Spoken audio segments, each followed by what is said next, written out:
amine stress corrosion cracking, a form of alkaline stress corrosion cracking due to residual stress from welding non-post-weld heat-treated, cold working of fabrication, and most often associated with lean amine service. So the potential question could be where it happens, non-post-weld heat-treated or cold worked, and lean amine service, not rich, lean. And hence, stress relief by post-weld heat treatment can prevent this sort of damage mechanism. Cracks normally develops parallel to the weld, close to the Haas or heat-affected zone. And MT, magnetic test, and UT used for detection. And the other prevention would be use carbon steel with stainless steel clad.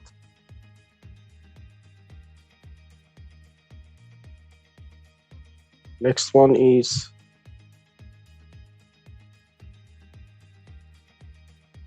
atmospheric corrosion caused by moisture associated with atmospheric condition, as the name suggests.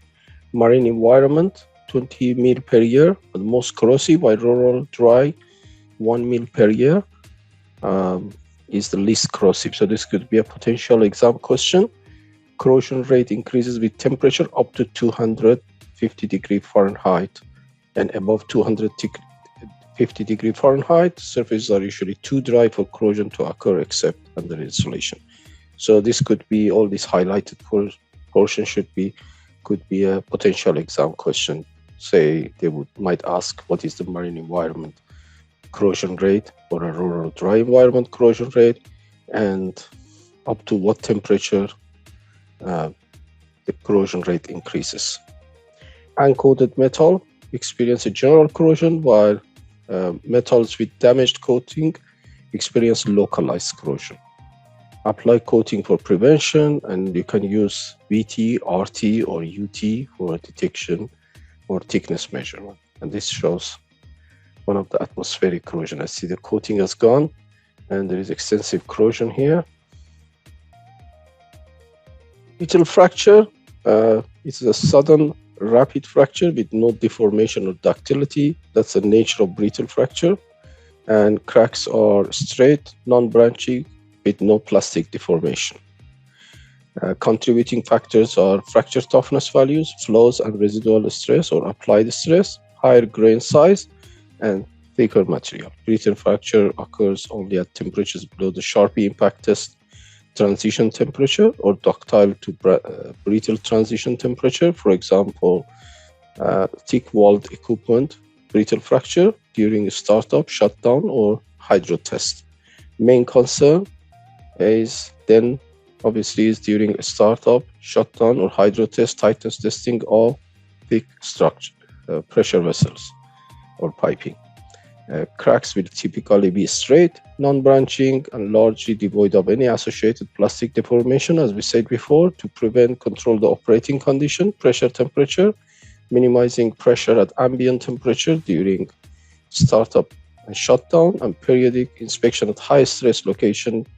You can pre-warm up before hydro test or do post-weld heat treatment as 1150 degrees Fahrenheit for 2 hours to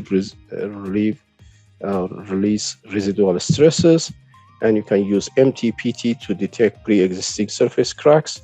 But by the time the craze cracks, or you see it's 80% normally of the metal strength has been used up.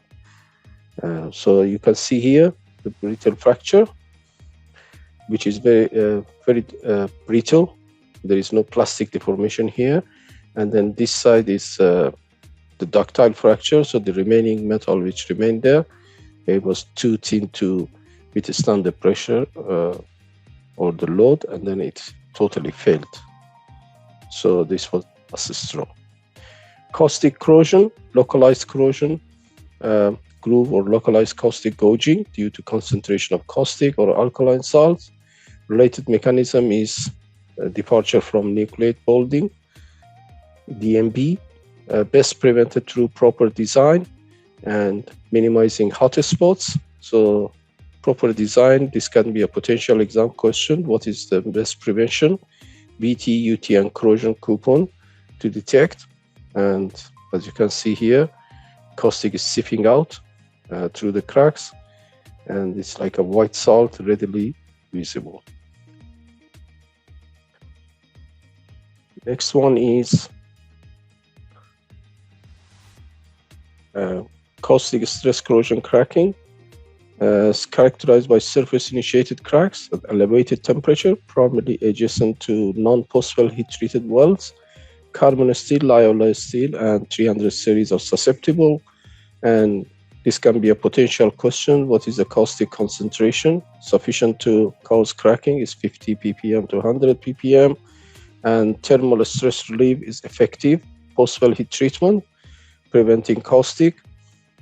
Also, steam out of non-post-well heat treated carbon steel, so the caustic can be removed. And red fluorescent magnetic test and ACFM and eddy current can be effective technique to detect these surface breaking cracks, as you can see here. And it's along parallel to the weld and near the hose region, heat affected zone here.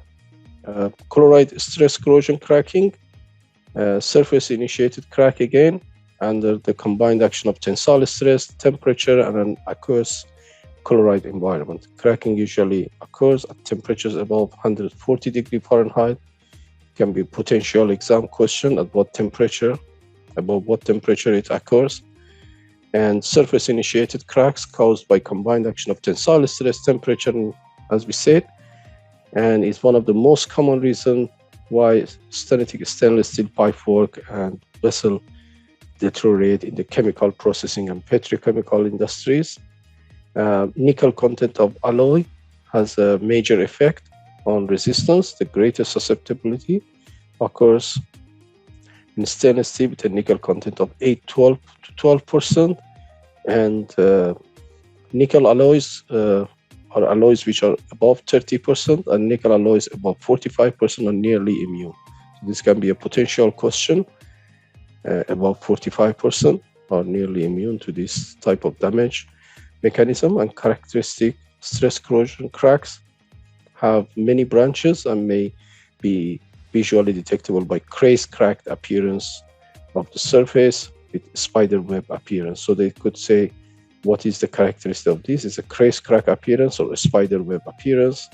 Use low chloride water during hydro test and dry immediately after pressure test. Again, UT, PT, VT, and eddy current test can be used to detect this type of crack. As you can see here, pinhole, leak hole at the elbow well.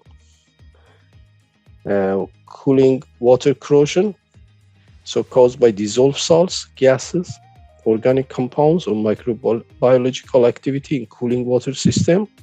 Low flow velocity can promote increased corrosion, so velocities below 3 feet per second or 1 meter per second. So this could be a potential question.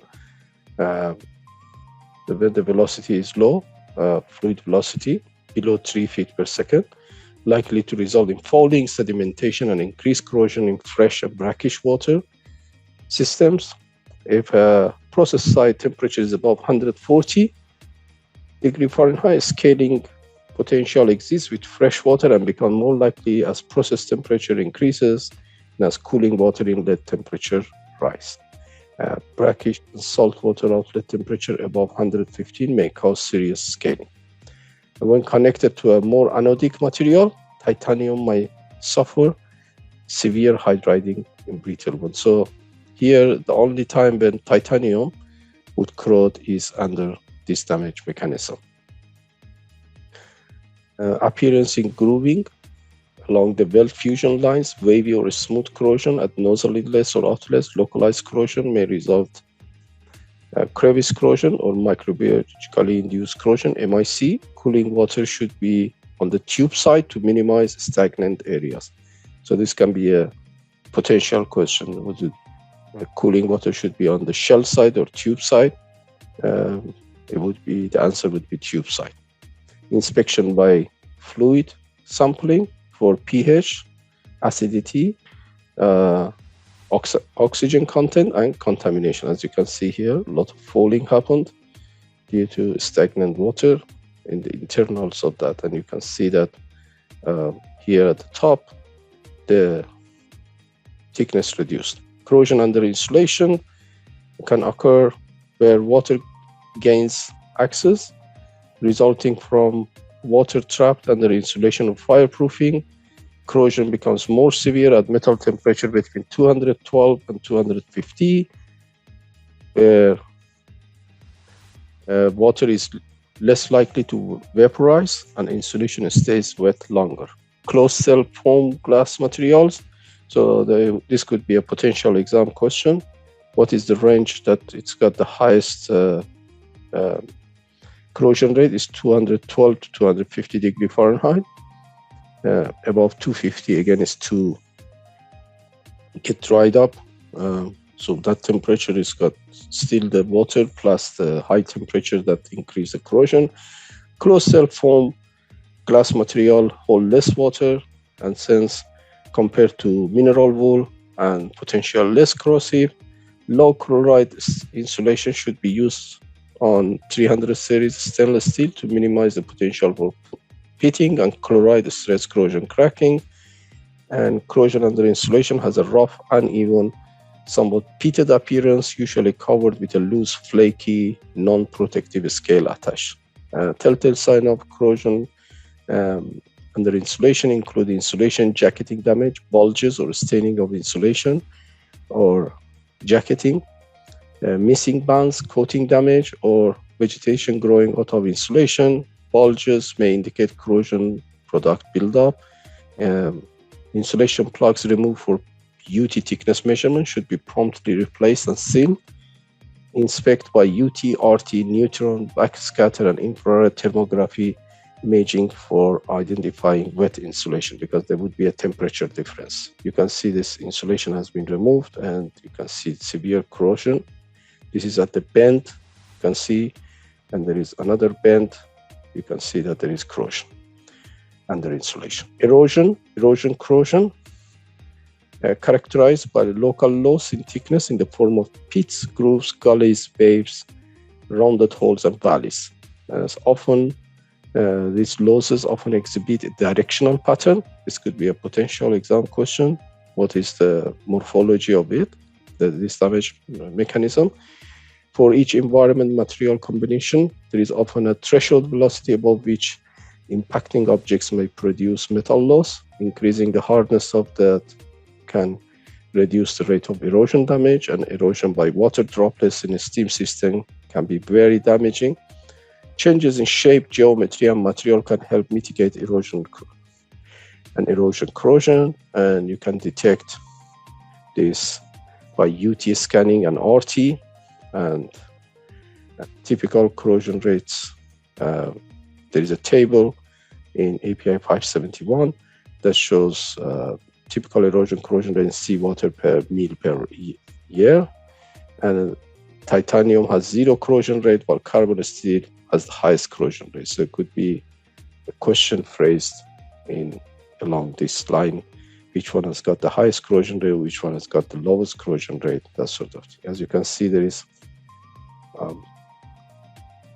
non-uniform thickness here.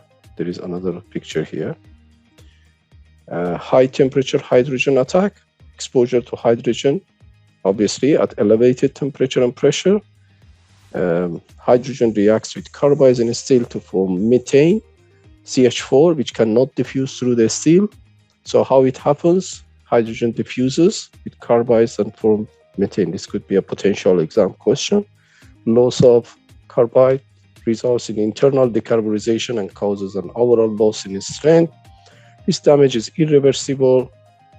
Chrome half mole material is not recommended for new construction in hot hydrogen services.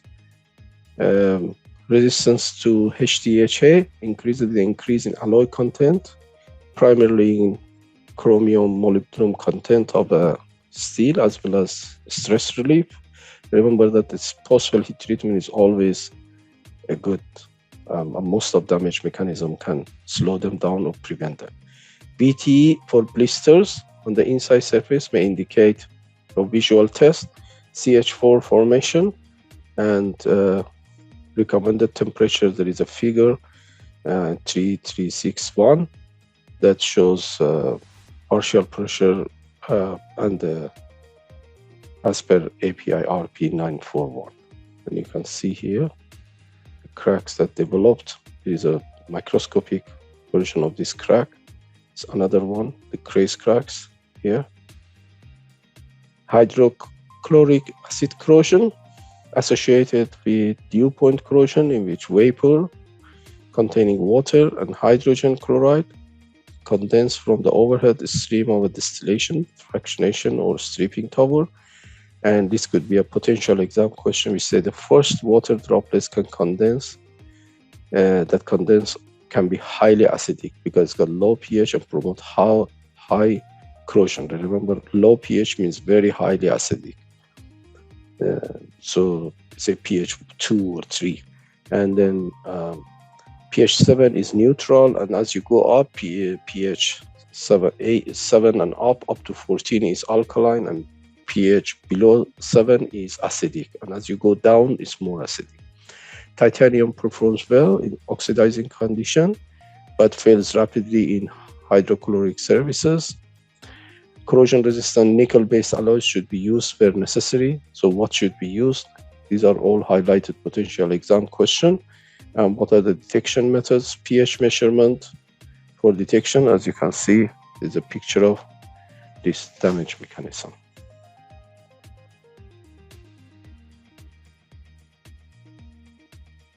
Mechanical fatigue, including vibration-induced fatigue.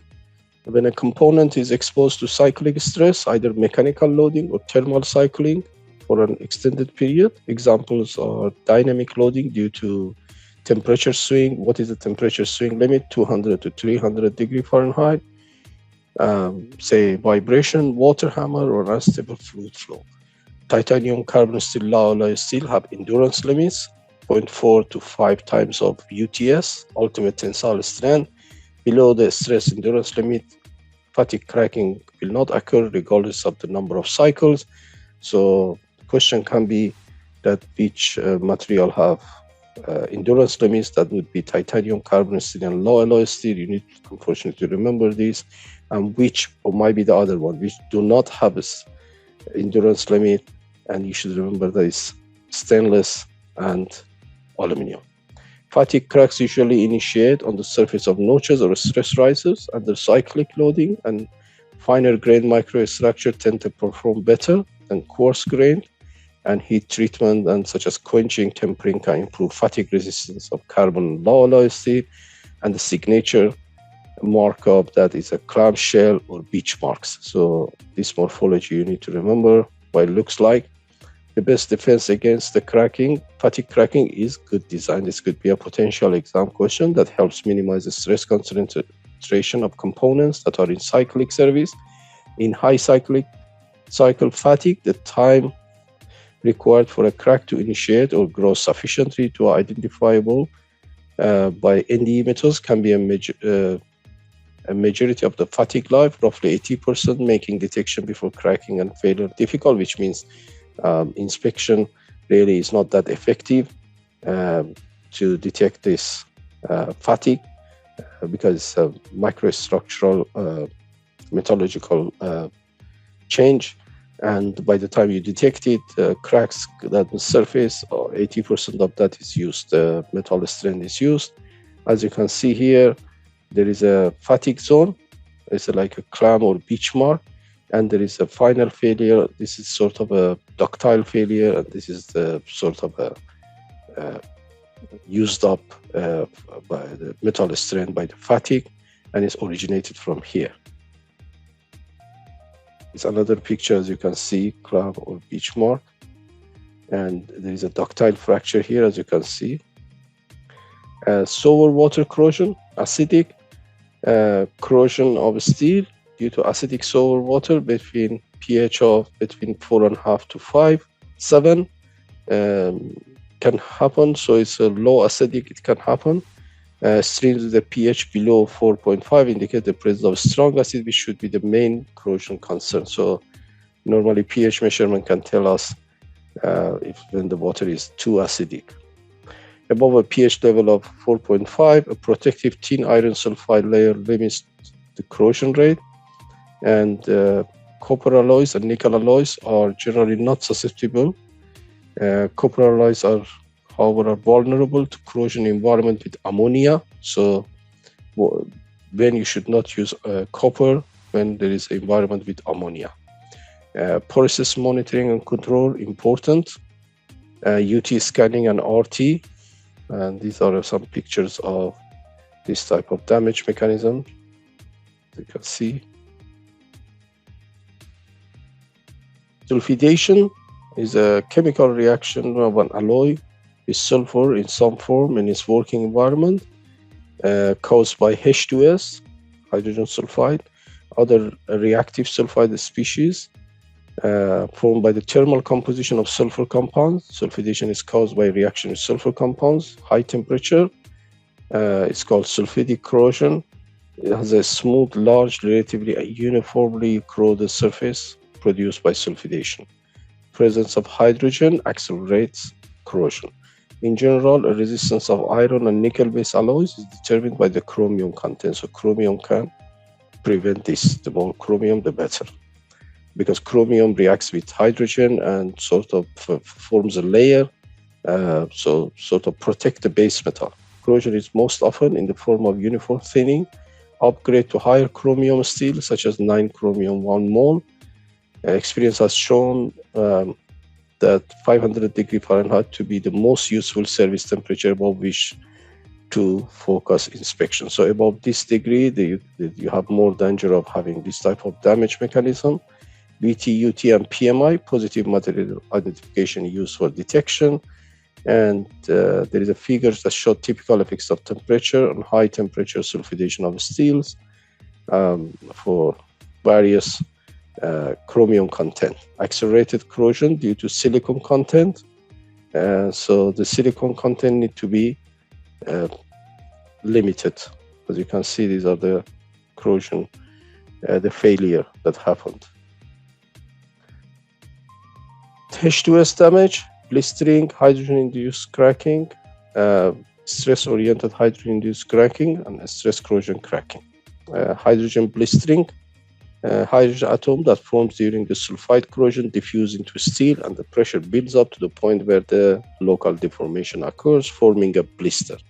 An arbitrary value of 50 ppm H2S in the water phase is often used as a defining concentration where H2S damage becomes a problem. So anything above this 50 ppm H2S, and there are different types of mechanism like hydrogen-induced cracking, HTHA. We call it stepwise cracking through the thickness, and then can occur whenever blistering or surface laminations are present. And stress-oriented hydrogen-induced cracking, a through thickness crack that's perpendicular to the surface, driven by high level of stress, residual or applied. There is sulfide stress cracking. They're all grouped under this damage mechanism, resulting from absorption of atomic hydrogen that's produced by the sulfide corrosion process on the metal surface. Hardness is probably primarily an issue with SCC. Low strength carbon steel are not generally susceptible. And then, unfortunately, you have to remember this number, the hardness value above this 237 HV can promote this corrosion. Post-well heat treatment can minimize, as always, susceptibility. And then you can detect it using your VT, UT, lead fluorescent metal magnetic test and eddy current test and ACFM. As you can see, it's intergranular and it's stepwise. That's why they call it. There's another picture, hydrogen-induced cracking, cold crack. It happened at the toe, well toe here. There is another one here. And there is a picture of this that shows how the hydrogen cracking acts. And there is a blister picture of blister that happens. So that was the end of it. Thank you.